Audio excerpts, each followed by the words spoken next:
হযরত উবাই ইবনু কাব রাদিয়াল্লাহু তাআলা আনহু হতে বর্ণিত। তিনি বলেন, রাসূলুল্লাহ সাল্লাল্লাহু আলাইহি ওয়াসাল্লামের সময় একবার সূর্যগ্রহণ হয়েছিল।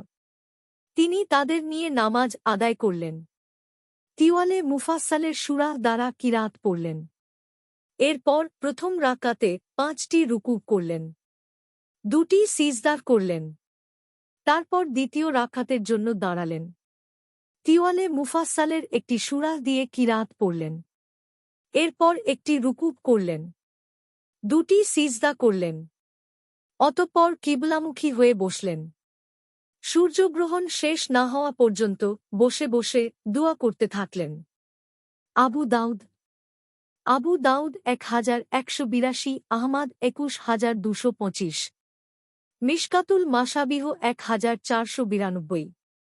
হাদিসের মানন জয়ীফ।